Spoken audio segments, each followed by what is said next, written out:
Bismillahirrahmanirrahim. Alhamdulillahirabbil alamin wa bihi nasta'in ala umuri dunya waddin. Asyhadu an la ilaha illallah wahdahu la syarika lah wa asyhadu anna Muhammadan 'abduhu wa rasuluhu la nabiyya ba'dah. Allahumma shalli wa sallim wa barik ala sayyidina Muhammadin wa ala alihi wa ashabihi ajma'in. Hadirin yang kami hormati, sambil menunggu putusan pemerintah. Jadi malam hari ini putusannya dari Jumat atau dari Sabtu.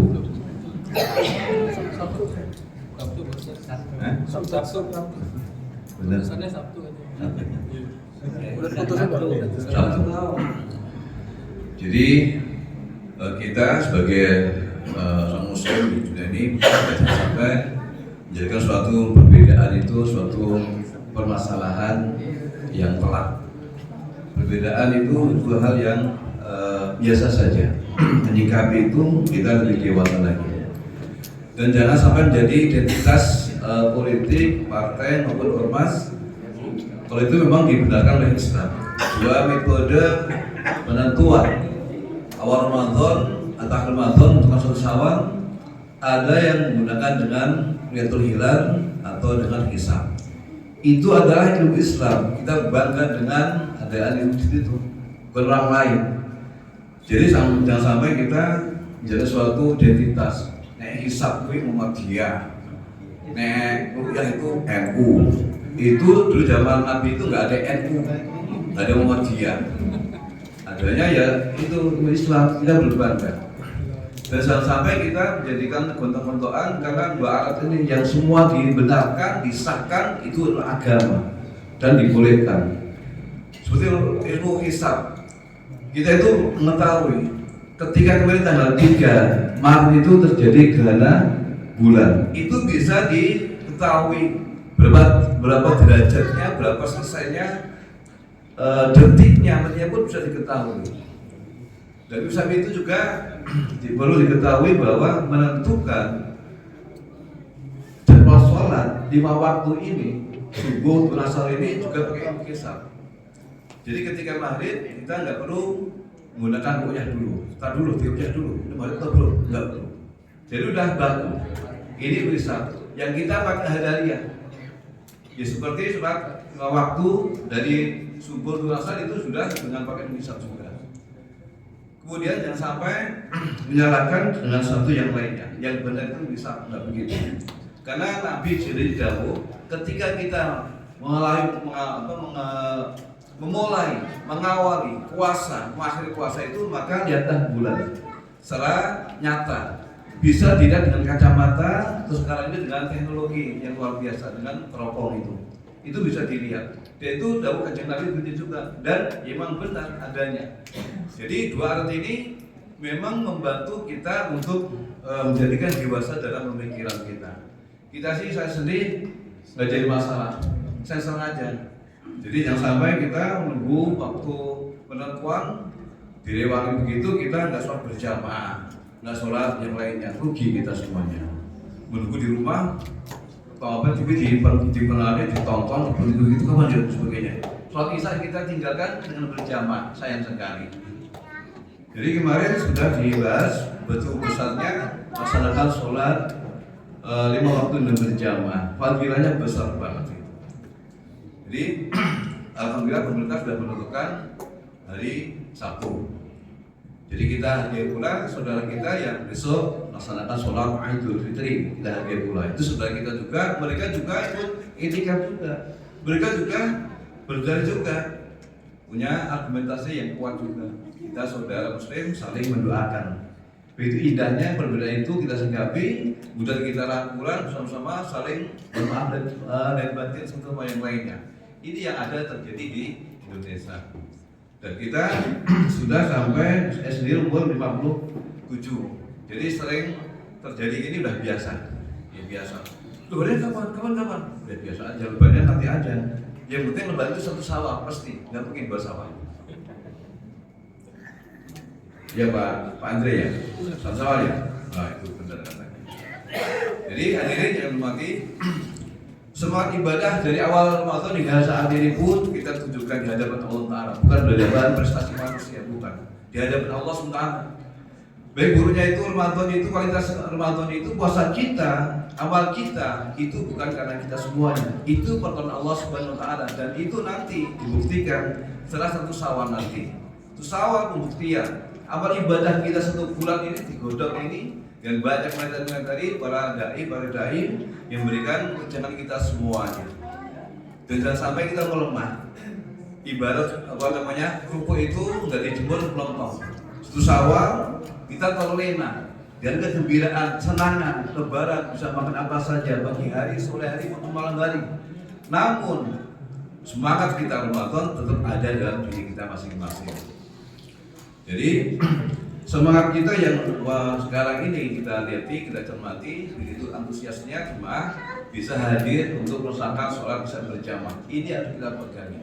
Kondisi apapun masih ada sumpah, nggak ada utur, mari kita ringankan langkah kita semuanya menuju ke tempat masjid yang dicintai kita ini seperti itu. Kemudian yang kedua, tadus Al-Quran begitu getolnya luar biasa, semangatnya Bapak itu luar biasa. Beri Pak Mukino tuh, Masya Allah, dari awal hingga Ramadan ini Pak Mukino. Semangat Pak Mukino ya. Ada? Ada. Alhamdulillah, di absen. Kemudian Pak Jiswanti juga, Masya Allah, nggak kalah dengan wajah ya. Hingga malam ini hadir terus semuanya. Yang dari bocil-bocil ini, Masya Allah, Ibra itu dari awal hingga sekarang ini ikut tarawih sampai ke dasar, Masya Allah. Ini bakalan anak soleh nih. Ini suatu keuntungan, mutiara bagi kedua orang tuanya.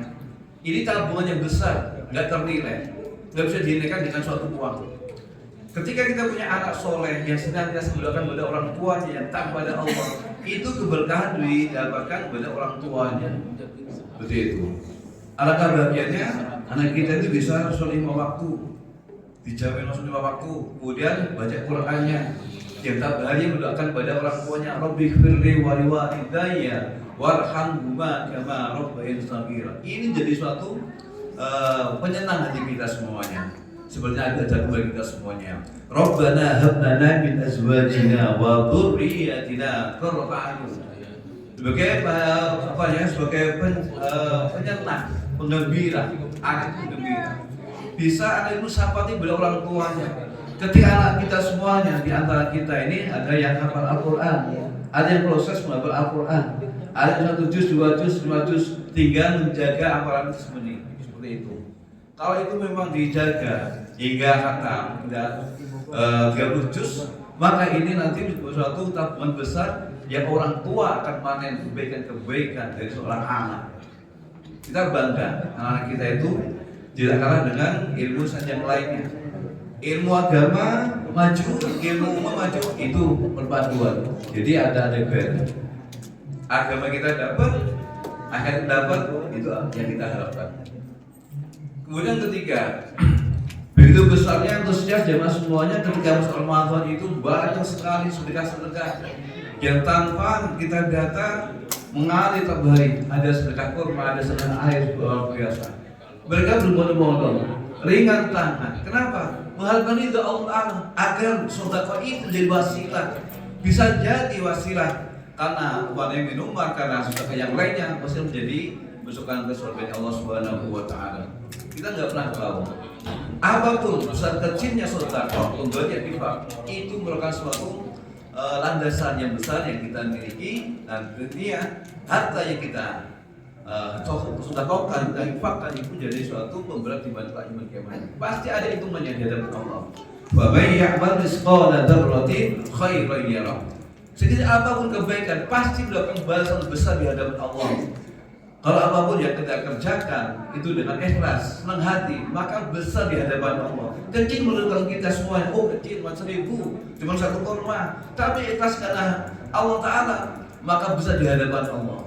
Jadi jangan sampai pernah mengejarkan suatu pemberian wujudnya kecil, nggak ternilai, namun itu dari hati besar di hadapan Allah Subhanahu wa Ta'ala. Dan nantinya diharapkan pula saat Ramadan itu juga mengalir.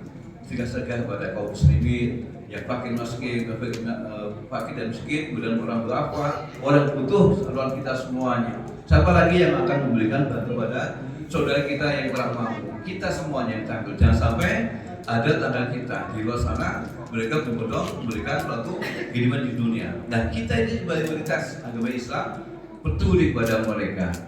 Kalau di antara jamaah kita, tetangga kita yang kurang mampu, maka masjid ini sebagai suatu tempat pundi-pundi amal. Kemudian dari jamaah semuanya, kemudian menyampaikan amal ke kami, ke jamaah masjid Taqwa, kemudian disampaikan bola pada orang-orang yang membutuhkan. Ini harapannya. Jadi masjid itu simbol daripada kemakmuran. Seperti ketika Nabi Muhammad pertama kali didirikan itu bukan rumah-rumah, tapi masjid sebagai simbol kemakmuran suatu umat. Kalau masjidnya makmur, maka umatnya juga makmur. Itu senambungan. Itu harapan kita semuanya. Kemudian terakhir, alhamdulillah dari 10 hari pertama akhir itu jamaah itu banyak yang iktikaf. Luar biasa, semuanya luar biasa. Datang jam 11, jam 2, jam 3 sampai di yang mau jalan di Lewangi meninggalkan istri atau suami kesini untuk iktikaf. Nah, nilai iktikaf ini tidak hanya datang pada Ramadan saja. Mari kita jawab semuanya, kita niatkan. Kalau kita masuk masjid, maka diniatkan kita.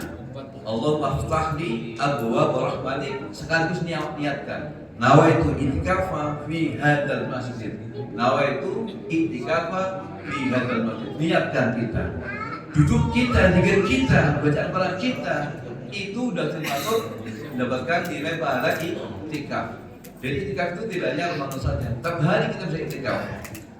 Itu di situ adalah itu ada tercatat niat i'tikaf. Doa masuk masjid itu mengingatkan kita semuanya. Itu budaya kita semuanya. Jangan sampai budaya kita tinggalkan. Masuk masjid berdoa, i'tikaf juga niatkan kita semuanya. Ada nilai i'tikaf tersendiri. Hadirin yang kami hormati, jadi nanti amal-amal kita nanti yang kita kerjakan sebulan ini akan membawa dampak positif ketika kita masukin bulan Syawal. Itu uji coba. Kalau motor beli baru itu uji coba nih, masih gas nggak kira-kira Syawal nanti? Apa zamannya semakin meningkat atau semakin berkurang? Tapi harapannya ini jamaah ini yang hadir ini jamaah yang aktif yang 5 waktunya, yang sebelum Ramadan yang hadir jamaahnya seperti ini.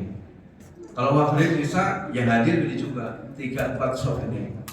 Ini jamaah yang asli. Ya Pak Haji Ucan ya, jamaah asli ini. Jadi tahan banting.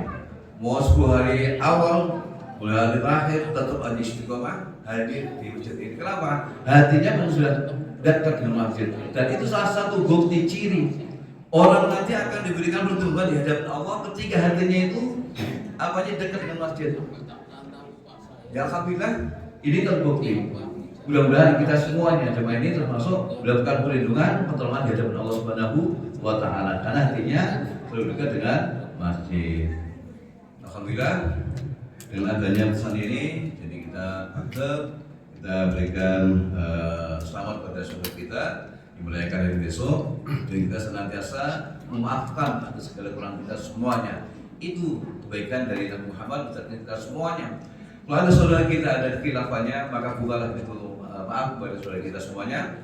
Ada canda, ada kekurangannya, laku, maka maafkanlah. Ini yang diajarkan Nabi kita kepada kita semuanya bahwa Nabi utus itu untuk menimbulkan akhlak kebaikan budi pekerti. Maafkanlah, lapangkanlah. Dan mudah-mudahan kita semuanya senantiasa mendapatkan hidayah Allah SWT dan puasa kita, sedekah kita, iktikaf kita diterima Allah Subhanahu wa taala. Amin. Amin. Demikian yang dapat saya sampaikan. Assalamualaikum warahmatullahi wabarakatuh.